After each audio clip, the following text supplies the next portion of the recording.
Their faces are familiar, their missions not always the same. How then, you may ask, can they hold court with the likes of Wile E. Coyote? There's no need to be behind him and scare him and then off the cliff. There's no reason for that. And nonetheless, he makes a little poof at the bottom of the canyon and then he gets back up and then devises something else. Courage, creativity, and resilience. Qualities that qualify anyone, real or not, for the ranks of hero. At least in the mind of 19-year-old Zachary Todd, who calls himself fairly typical for a teenager. His hero list includes Japanese film director Akira Kurosawa and the guy who created that funky ball with lightning inside. His CD collection provides clues to his eclectic choice of heroes. A while ago, people might say, you just automatically, yes, my father or my mother, but now, I think a lot of people, especially my age, realize that their parents aren't infallible. Besides family and friends, heroes tend to come from one of three arenas: popular culture, literature, and folklore, the latter being the area of specialty for University of California at Berkeley professor Alan Dundes, who's written a book called In Quest of a Hero. He believes there is an inerrant hero pattern. You can see it in modern American life. You can see it in Star Wars. In folklore and literature, the hero was born to a virgin mother. There's some sort of conflict between parent and child, usually an attempt by the father to kill the hero at birth. He's reared by foster parents. He conquers a dragon or a wild beast or a king, marries a princess, reigns, and then meets a mysterious death. A variation of that theme surfaces with Luke Skywalker in Star Wars. The story is very clear. He's got brought up by foster parents. You've got the father figure, Darth Vader, the name even, Darth, Death, Vader is similar to father. And turns out later in the later episode it is the father. So you have a father-son combat. Professor Dundes believes American heroes also spring from a uniquely Indo-European phenomenon called machoism, a process where children are reared by females. While girls have no need to break away from that nurturing, boys do, he says. Society encourages them to break away. Well, one of the ways of breaking away is to go into activities where women are excluded, where women are kept away, where you're only dealing with other males. And then with those other males, you have to demonstrate your supremacy. He says men do this through war, schoolyard fighting, and sports.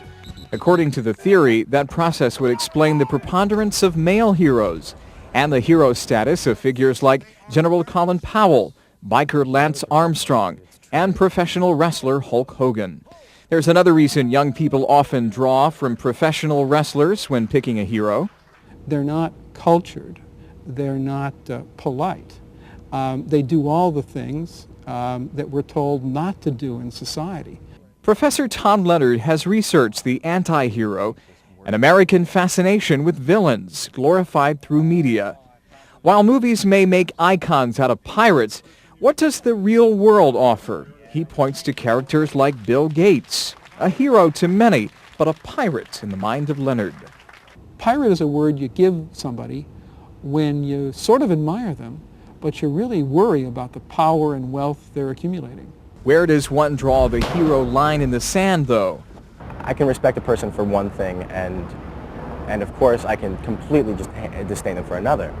But I can still respect them, and I can separate the two. It's hard to think of something you can do that permanently bars you from being, saved in America. He points to John Wilkes Booth, a man who assassinated President Lincoln, as an example of someone whom history will probably never revere. But characters who push the limits of conventional society often become anti-heroes. We can also look to literature, the protagonist in Catcher in the Rye, for whom everything was phony. What made Holden Caulfield an anti-hero? Well, first of all, he was the main character of the book, so automatically, you have to identify, well, you don't have to, but you identify with him, and he's there for you, and you're with him all the way. But at the same time, he's not doing things that are classically heroic, He's not out there fighting lions and dragons. Someone who is fighting dragons has characteristics of both hero and anti-hero. Harry Potter, a kid who is not a sportsman, is even considered a nerd by some, but still prospers in the end. Does use magic.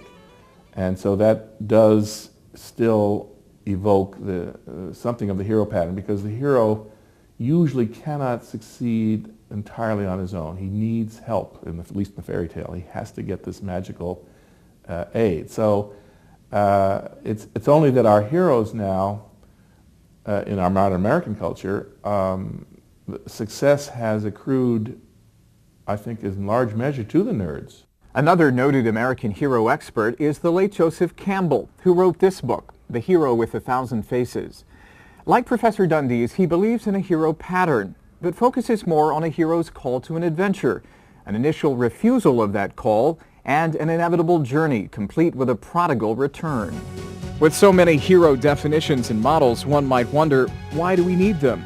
The answer, says Professor Dundee's, lies in why Americans were disappointed when Russia didn't come to the Olympics in 1984.